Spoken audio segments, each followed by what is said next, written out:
আল্লাহর সুন্দর নামগুলোর মধ্যে এটি একটি অপূর্ব নাম, আল মুমিনু, যার অর্থ হল নিরাপত্তাদাতা ও বিশ্বাস স্থাপনকারী। তিনি তার সৃষ্টি ও বান্দাদের অন্তরে ঈমান জাগিয়ে তোলেন, ভয় দূর করেন এবং নিরাপত্তা দেন দুনিয়া ও আখেরাতে।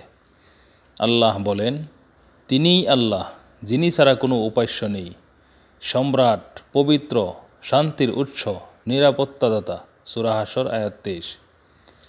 এই নাম আমাদের শেখায় আল্লাহই প্রকৃত শান্তি ও নিরাপত্তার উৎস।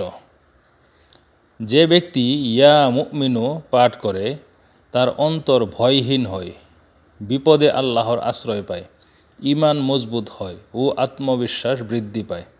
এই নাম পাঠ করলে হৃদয়ে ঈমানের আলো জ্বলে ওঠে এবং জীবন হয় আল্লাহর নিরাপত্তায় আচ্ছাদিত। তাই আমরা এই নামটি বেশি বেশি করে পাঠ করব।